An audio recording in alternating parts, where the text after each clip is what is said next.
तात्काळ द्रव्य मदन पनेस एक रुक्मिणी नमन मग दुसरा नसेची। वैकुंठवासी रुक्मिणीचा पती भगवान रमापती असलेलं सौंदर्य तेवढं सौंदर्य याचंही आहे, म्हणून सर्वांनी बघितलं त्यांचं मन जास्त खिळण्यासारखं होतं. म्हणजे क्षत्रियासी विद्यादान कदा नेदी जमदाग्न धनुर्वेद पावया पूर्ण कर्ण गेला विप्ररूपे। त्या ठिकाणी असलेला क्षत्रियाला विद्यादान देत नव्हते, पण कर्ण असलेला जास्त विद्येची परीक्षा बघण्याकरता गेलेला आहे। कशी कशी परीक्षा घेतो ऐकूया। नमस्कारोनी ते काळी पुढे उभा बदांजळी रेणुकानंदन ह्याने ते वेळी बोलेवर नको न तुझा। त्यावेळेस जास्त गेले पुढे राजाच्या उभा टाकले, हात जोडले आणि हा असलेला परशुराम त्या ठिकाणी म्हणायला सुरुवात केला की कोण तुमचा जात कोणता धर्म कोणता मला जरा सांगा म्हणले। येरू म्हणे मी श्रेष्ठ वर्ण देख राहिया म्हणे भृगुल तलिक कवी रुग समान त्याचा तर्क विद्या सकळी कशी कला तो। येरू म्हणे मी श्रेष्ठ वर्ण देख राहे म्हणे भृगुतल तिलक कवी गुरु समान त्याचा तर्क विद्या सकळी कशी कला तो।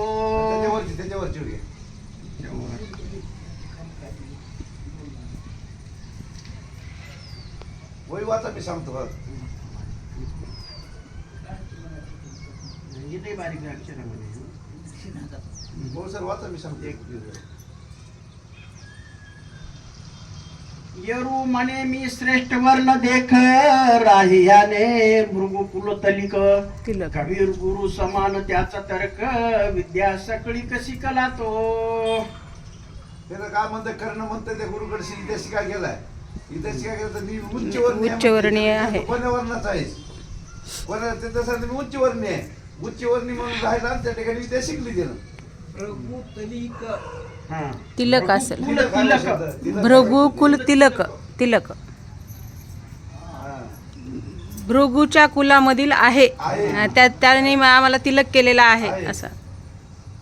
इंद्र चिंता करी मनांत पार्थाशी करील या पुढे अनर्थ अपाय योजी अमरनाथ तो अपूर्व वर्तले।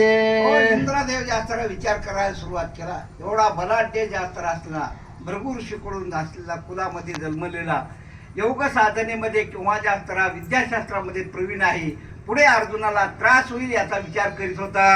एकदा कर्णाचे अंकी देख शिर ठेवून निजदा क्षत्रियांतक निद्रा लागली मूर्त एक तो शनी नायक पातला। त्या गुरुनं काय केलं त्याची परीक्षा पाहिजे, त्याच्या मांडीवर डोकं ठेवलं कर्णाच्या आणि निवांत अशा प्रकारचा झोपी गेला। इतक्या वेळेस इंद्र त्या ठिकाणी येऊन थांबला।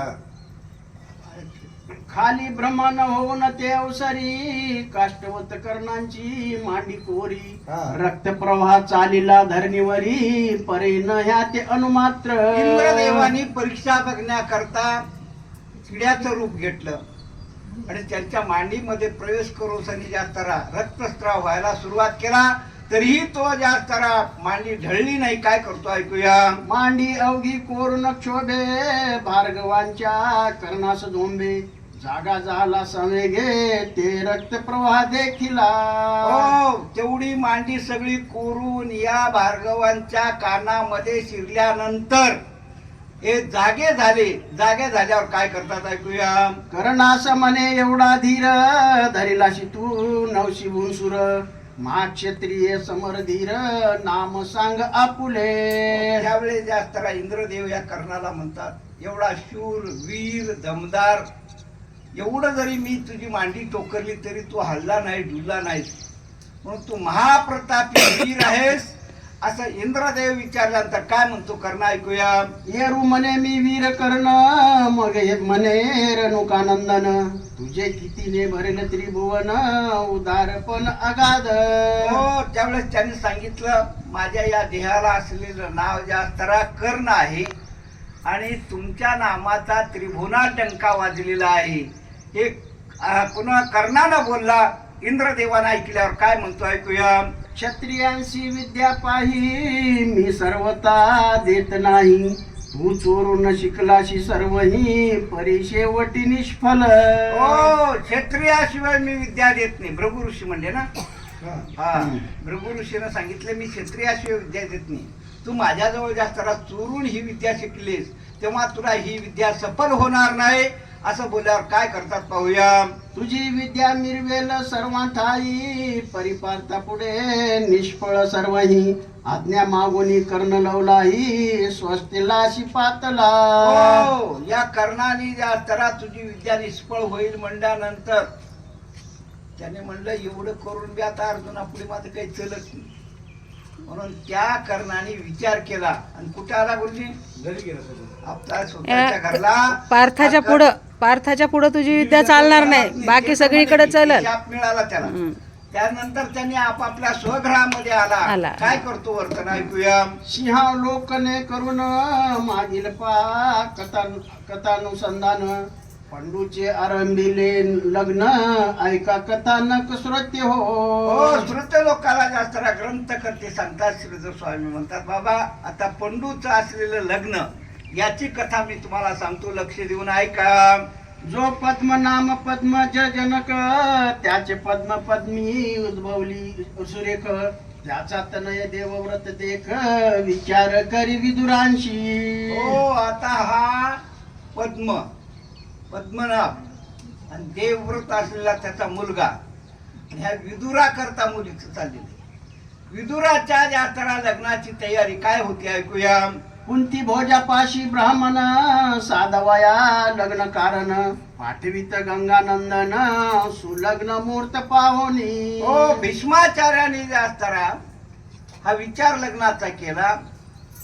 कुंती जास्तरा या पंडूची पत्नी व्हावा असा विचार जास्तरा मनात आणला आणि पुरोहिताला पाठविले. पुरोहितानं मागणी घातल्यानंतर काय करतात. कुंती भोजास भेटला विप्र सांगे सर्वही समाचार. म्हणे धन्य भाग्य साचार पंडू जामात झाला. हो, कुंतीच्या वडिलाला जास्तरा जाणारा पुरोहित भेटला. नेलेला समाचार जास्तरा त्यांच्या पुढे भीष्माचार्याचा निवेदन केला. हे ऐकल्यानंतर जास्तरा पंडूला कुंती द्यावी हे मागणं घातलेलं ऐकल्यानंतर कुंतीचे वडील काय करतात ऐकूया. वसुदेव पिता शूर्षण कुंती सगेला घेऊन.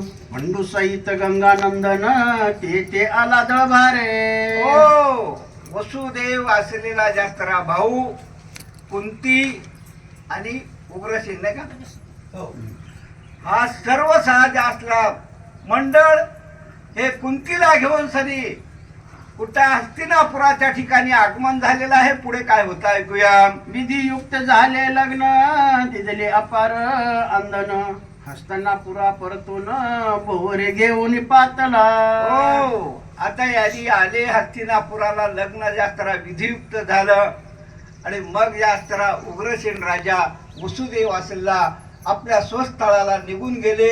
अंदन भरपूर दान दिलेलं आहे. आता लिकीला द्यायला काही कमी नाही म्हणून भरपूर दिलेलं होतं. पुढे काय होतं पाहूया. यावरी पंडू संगना दुसरी भीष्म करीत ते अवसरी. मद्र रायाची माद्री परम सुंदर प्रथवित. हो, याच्यानंतर लगेच जास्तरा भीष्माचार्याने या पंडू करता ऋतुराजाची मुलगी माद्री हिची जास्तरा दुसरी म्हणजे या कुंतीची या बरोबरीला जास्तरा दुसरं लग्न लावून दिलं. पुढे दोघांचं कसं कसं होते पाहूया. भीष्मे पाठविला पुरोहित कन्यासहित मद्रनाथ. गजपुरोस येऊन त्वरित विधियुक्त लग्न केले. भीष्माचार्यांनी त्यांच्याकडे जास्तरा पाठविलं. त्यांनी आपली मुलगी माद्री घेतली. मद्र देशचा राजा आल्यानंतर जास्तरा हस्तिनापुराला या पंडू बरोबर त्यांचाही विवाह समारंभ सुरुवात झाला. कसा कसा पूर्णत्वाला गेला ऐकूया. विदुरानुमते गंगानंदन अश्वमेध आरंभी यज्ञ. अपार दळभार घेऊन पंडू चालिला दिग्विजया. विदुर काकाने सांगितलं भीष्माचार्याची घेतलेला विचार आणि मग जास्तरा अश्वमेध यज्ञाची संपूर्ण तयारी. बरेचशी विदुर काकांनी सैन्य घेतलं सोबतीला आणि घोड्याच्या पाठीमागे जायला सुरुवात केली. जगतीस सेनावसन नेसवनी जिंकी संपूर्ण भीष्म भये करून करभार देती मर गुंबुंज ज्या ज्या पृथ्वीच्या ज्या ज्या राज्यामध्ये गेले त्या त्या ठिकाणी जास्त भीष्माचार्य आहेत म्हणल्याबरोबर सगळेजण मांडलिकत्व पत्करायला सुरुवात केली. कारण त्यांच्या पुढे आमचा युद्धाचा निभाव लागत नाही हे सर्वांना कळालेलं होतं. म्हणून येणारे प्रत्येक जण जास्त त्यांची मांडलिकत्व पत्करायला सुरुवात केले. मागल ते खंडणी देण्याकरता सुरुवात झाली. 56 देशींचे राजे सहज जिंकित जात पंडुराज कोणी युद्धाशी बांधिती पैज हारी येता भेटती. हो, आता 56 देश होते त्या काळामध्ये. तेवढ्या सर्व देशामध्ये जास्त पंडू राजा आपलं सैन्य घेऊन जात होता. जिथं गेला तिथं विजयाचाच प्रताप होता. कोणीही त्याला युद्धाला तयारी दाखवत नव्हतं. काय होतं पाहूया. कोणी नाम प्रताप ऐकून अगोदर भेटती येऊन आनंतर देशीचा नृप पूर्ण बल भीम जिंकिला. हो, अनर्थ देशीचा राजा बलभीम. सगळे राजा ऐकल्याबरोबर येऊन सनी भेटायचे. आम्ही तुमच्यावर युद्ध करू शकत नाही, आम्ही पराभव मांडला म्हणायचे. पण अनर्थ देशीचा राजा जास्त आला. त्यांनी काय काय वर्तन केलं ऐकूया. शाकल द्वीपीचा प्रतिधान गंधर्व देश जिंकिला संपूर्ण 1.25 लक्ष पर्वत घेऊन राजे सांगा ते चालविले. हो, 1.25 लक्ष असलेलं जास्त एवढे घेऊन सर्व राज्यामध्ये सर्व देशामध्ये 56 देशामध्ये स्वारी निघाली होती. सर्वीकडे जास्त आपला विजय गाजवत हा पंडू राजा चाललेला होता. हिमवत श्वेत पर्वत 3 पुरुष खंड जिंकिले समस्त गोरक्षक वर्तन सुवर्ण प्रसवत द्रव्य अमित मिळविले. हो, हिमालय पर्वतापासून चिंचूक पर्वतापर्यंत सर्व असलेल्या देशामध्ये यात्रा गेले. सगळ्या देशातल्या राजाला मांडलिकत्व पत्करायला लावले आणि त्यांच्याकडून मिळाले